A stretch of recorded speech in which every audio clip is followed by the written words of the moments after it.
Good afternoon, Sonita. How are you today? Good afternoon. I'm doing good. How are you? I'm great. Thank you so much for asking. We are going to go ahead and get started here. I appreciate you allowing me to record this portion of the interview so we can share with our clients. So, we're going to just go ahead and get started. Can you tell me about your experience when you have provided excellent customer service? Sure. When I was with CardWorks, I was managing different accounts for credit cards. So I was in charge of three different credit cards.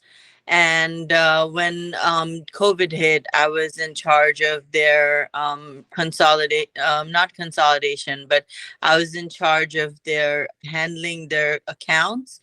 So when one of the clients called me, they asked me, they couldn't make a payment, and they asked me, how I can help, and how they would be able to not get into a payment plan.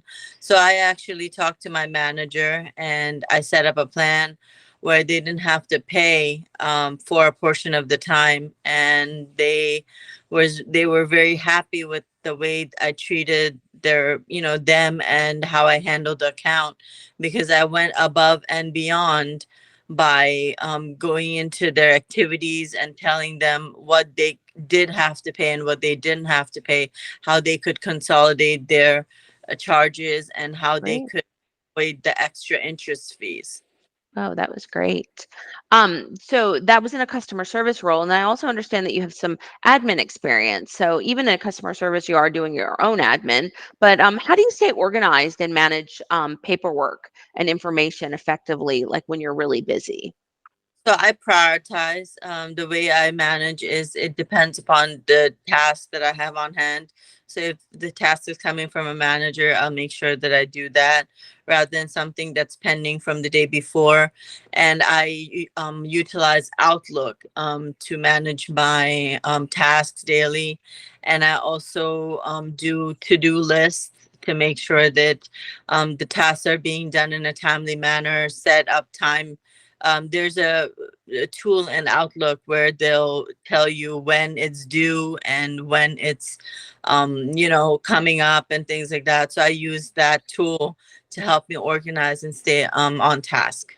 Okay, great, great answer. And then you were talking about some fees on the last question. How comfortable are you with performing calculations, like if you were having to add up fees or add up an order or something, like your I math skills? need a calculator. Okay. Yeah, I would need the help of a calculator, but Yeah, of if course. a lot of the times the computer does the calculations, and we just have to do the basic maths of using the calculator. So I didn't really have any requirement where I had to do mental math, Of but course. always given the chance to have a calculator, and they showed me how to calculate the interest and things like that, so I would be able to do that. For Okay. if a payment plan, how much would they have to pay?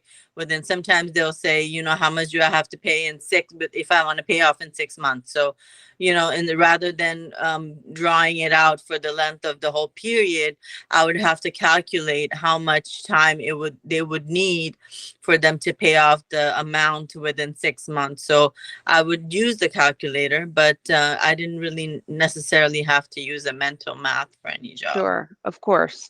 I always think that knowing what tools to use is the most important thing. We have them there. Why take extra time? Use the tools that we have. So great. All right.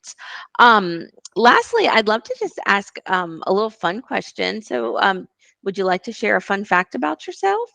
I'm from Bangladesh. I'm bilingual. I Okay. I was born and grew up in Bangladesh, and my family still comes back and forth. So I still have very strong roots. And I believe I have adjusted to different cultures and different, environment, of course, and different countries. So I'm adaptable as far as, adjusting situations, and, coming out with the productivity and things, because I have Great. worked in Bangladesh as well. So I have experience in two different countries' work environments. So I believe that I am adaptable to different situations. Okay, great. What brought you here from Bangladesh? And we immigrated here. Okay. How long have you been here? Initially, I would say I came when I was in fourth grade. Initially, but I started living here when I was in high school. So, Okay. what, 20, I don't know, and then high school, and then graduated from university. I've graduated in 2004, so you do the math. Okay. Well, great. Well, Sonita, it's been an absolute pleasure to get to know you a little bit. So, I'm going to go ahead and stop this portion of the interview, but don't hang up because we have some more stuff to chat about. Okay. Thanks.